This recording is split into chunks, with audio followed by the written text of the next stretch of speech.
Okay, so this is a short video as requested by Google to show how my app complies with the new background location access controls. App's called Bloodriders. This is the UI, this is the main page. Here's the tracker. This is the only way into background location, and there's an eye icon there which has got information which users can read if they want to, but they don't have to. But if they're curious to know how it works, it's all there, including some things like a 10-minute delay so that it doesn't go off whilst they're getting ready. And there's all sorts of detail in there that they don't have to see. But in order to activate the feature, they have to click this toggle button here. And when they do that, they get a disclaimer in there. And that disclaimer includes some, various things about how the service could fail, and therefore they shouldn't use it as a safety feature. But the first bit there is Google's wording about it running in the background and collecting location data even if the app is dismissed or killed.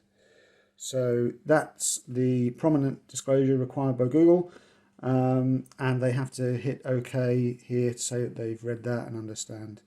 And the feature is now running, as shown by that toggle switch being to the right and red. So now the app can be killed, and that background location feature will continue running. And essentially what it does is if the device is stationary for 5 minutes, it will start to alert the user to say, are you okay? And they can click to say, yeah, I'm fine. But if they don't respond, for another 5 minutes, it alerts once a minute for 5 minutes.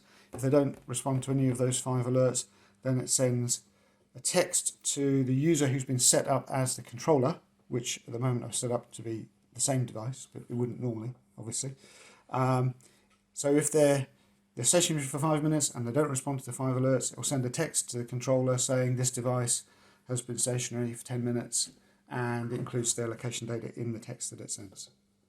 So I'll cut the video there and show what the alerts look like when they start to happen in 15 minutes time.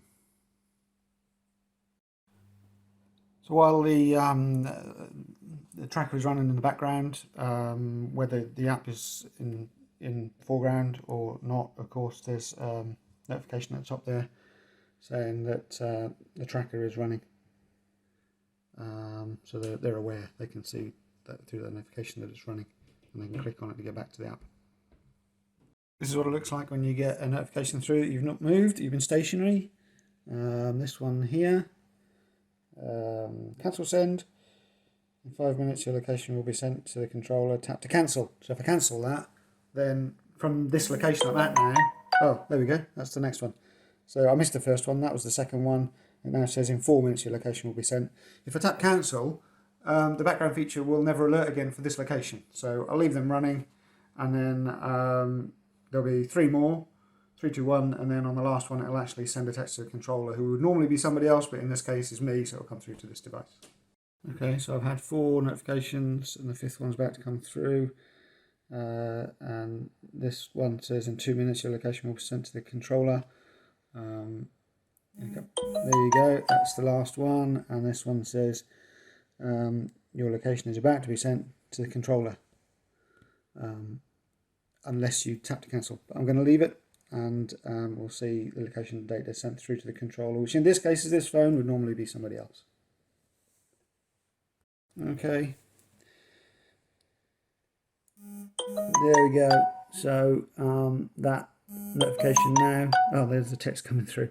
So the notification says that the location was sent, the tracker was turned off, and the text that's been sent to me, in this case, says Dave Roxburgh, that's the user that the SMS was sent from. Tracker, this device appears to have been stationary for 10 minutes, location, lat long, accuracy by meters, the time sent, and a disclaimer, location data unverified. And this is to let the controllers know when a blood runner who's delivering blood between hospitals stopped somewhere unexpected. So if they're stopped somewhere like a hospital or a handover point, then the feature knows those points and doesn't activate. If they're stopped somewhere they shouldn't for a long time, the controller is notified of the fact they've stopped for a long time and exactly where.